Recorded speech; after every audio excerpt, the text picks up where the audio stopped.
আসুন। হ্যাঁ হ্যাঁ তো এই হচ্ছে অবস্থা আপু, আমাদের খামার তো দেখলেন।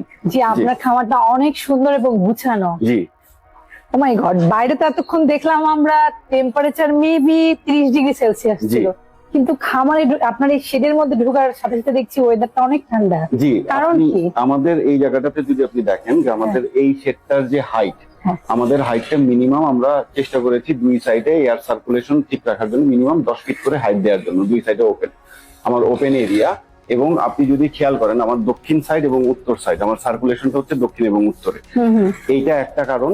এবং আরেকটা কারণ হচ্ছে সিমেন্ট শীট, যে আমরা যে সিমেন্ট শীটটা ইউজ করছি, যেই কারণে আমার ভেতরের যে এনভায়রনমেন্টটা সবসময় ঠান্ডা থাকে। মানে বাইরের থেকে কম্পেয়ার যদি করেন, বাইরের থেকে আমার এখানে ওয়েদারটা একটু ক্লাইমেটটা একটু ঠান্ডা এবং কুল থাকে। যে কারণে দেখবেন যে আমাদের যে গরুগুলো আছে, আমাদের যে বাছুরগুলো আছে, এই বাছুরগুলো খুব কমফোর্টেবলি তারা শুয়ে আছে এবং তাদের কোনো রকম কোনো মানে কোনো ইস্যু আমার মনে হয় আপনার চোখে ধরা পড়বে না, আপনি যদি ভালো করে খেয়াল করে দেখেন যে ওদের কোনো হাঁপাহাঁপি নাই, কোন রকম কোনো স্ট্রেস ওদের ভেতরে হ্যাঁ, এবং এই যে গরু তো কখনো দেখি না এত রিল্যাক্সে থাকে না। এটার কারণটাই হচ্ছে আমাদের এই কমপ্লিট যে শেডের ডিজাইন।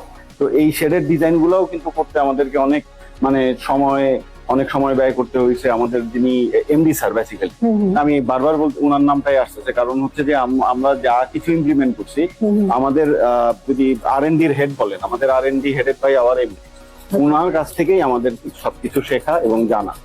এবং এই যে জানাটা যে শুধু আমাদের খামারের ভেতরেই আবদ্ধ রাখবো বিষয়টা এরকম না। এই জানাটা আমরা ছড়াই দিতে চাই এবং এটাকে একটা ইনস্টিটিউশনাল পর্যায়ে নিয়ে যেতে চাই। যেই জিনিসটা বাংলাদেশে আসলে মিসিং, যে বাংলাদেশে দেখা যাচ্ছে যে খামারিরা আছে, খামার করতেছে, বাট তাদের কাছে সঠিক ইনফরমেশনটা নাই, পরামর্শ নাই। তারা রং ওয়েতে ইনভেস্ট করতেছে টাকা, রং ওয়েতে ইনভেস্ট করে তারা দেখা যাচ্ছে যে আপনার অনেক বড় বড় শেড করতেছে, কিন্তু এয়ার সার্কুলেশনের কোনো প্রপার কোনো ব্যবস্থা নাই এবং গ্রিন করতেছে না। দেখেন আমাদের খামারে যে আপনি ঢুকছেন, আমার খামারে ঢুকতে আপনাকে 1 কিলোমিটার রাস্তা ক্রস করে দেন আপনি আমার শেড পাইছেন।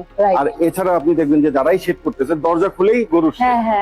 এইটা আসলে একটা শেডের জন্য উপযুক্ত না, বা ওর যে এনভায়রনমেন্টটা, সেই এনভায়রনমেন্টটা দেখলাম এত রিল্যাক্সে আছে আপনার গরুগুলো। জি ভাইয়া, হিট রেজিস্ট্যান্ট ম্যানেজমেন্ট করলে কি আর কোনো বাড়তি সুবিধা আছে? ডেফিনেটলি। আপনি যখন হিট রেজিস্ট্যান্ট ম্যানেজটা করবেন, যখন গরুর হিট স্ট্রেসটা যখন কম হবে, তখন ও যে ফিড ইনটেক করতেছে, এই ফিড ইনটেকটাকে সে কনভার্ট করবে মিল্কে প্রপার ওয়েতে।